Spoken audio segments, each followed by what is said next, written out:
Hi, pre-K. We're again going to talk about inferences. It's using, as you read, listening to what the author is saying and also your background knowledge to kind of put two and two together and think of what's happening in the story. You're using that knowledge to predict what's going to happen next. So this is one of my favorite stories. I was actually at a training and the person that was doing the training read this story to us, and I was immediately in love with it, and I actually bought the book, and I love to read it to my classes each year, so I'm so excited to share it with you. And you may not have heard of this story before, which is why I like to read it. So this is Edwina the Emu. Okay, and we're going to be learning about an emu. You might not know a lot about an emu, okay, but they have long legs and they're really quick and they have super long necks. So even if you don't know anything about it, you can look at the pictures in here and you can kind of figure that out. So I'm going to be doing the same thing as the last lesson. I'm going to be talking my way through the book. I'm trying to talk out loud what I would be thinking in my head to help you understand as we go along in the text. So this is Edwina the Emu. Sheena Knowles is the author and Rod Clement is the illustrator.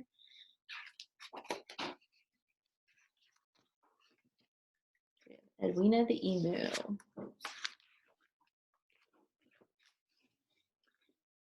Says there once were two emus who lived in the zoo. One was Edwina, and Edward was two.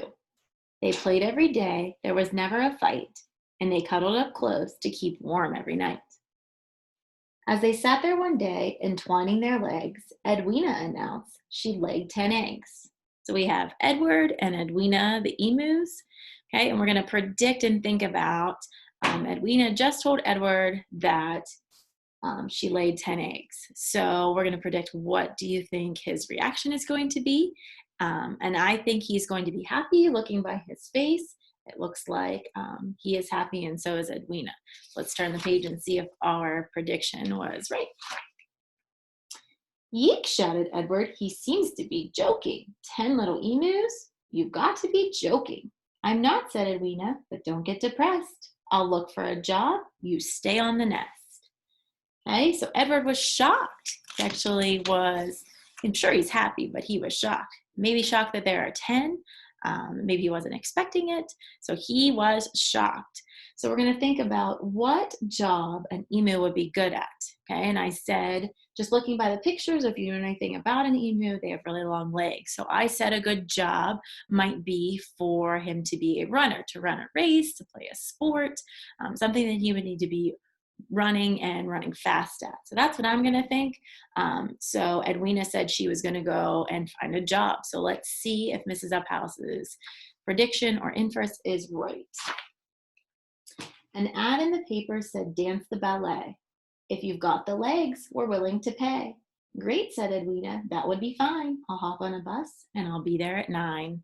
Okay, so this time she's going to try to dance. So dancers need long, graceful legs. So let's see if the emu is going to be a good dancer. The director called out for the next ballerina, and onto the stage stepped the lovely Edwina.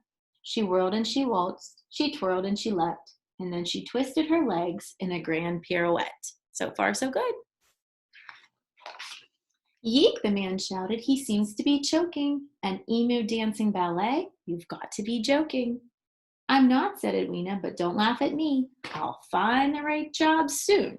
Just you wait and see. All right, so being a ballerina did not work out.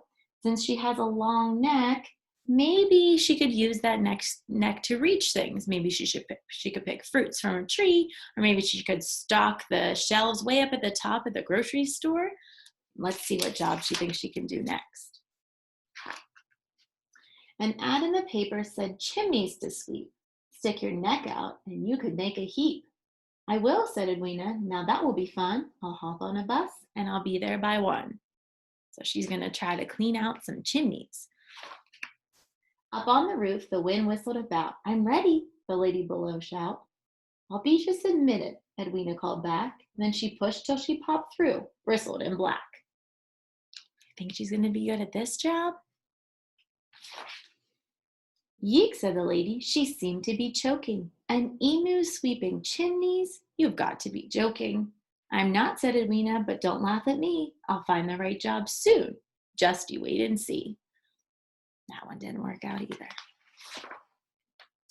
And an ad in the paper said waiter required. If you're quick on your feet, you're sure to be hired. Yes, said Edwina, that's perfect for me. I'll hop on a bus and I'll be there by 3. So Edwina has not been very good at any of the jobs so far. Will she be a good waitress in being quick on her feet? Let's find out. Edwina served tea to a man in a hat. Would you like me to bring you a meal with that? Yes, said the man. I'll have sausage fried with a couple of nice runny eggs on the side. There's the man. He doesn't look like he's too impressed with Edwina being his waitress. Watch what happens next. Yeek, said Edwina. She seemed to be choking. You want to eat eggs? You've got to be joking. I'm not, said the man. Eating eggs is the best. I once ate 10 of them straight from a nest. This is my favorite picture. You see Edwina's face? She doesn't seem like she's okay with that.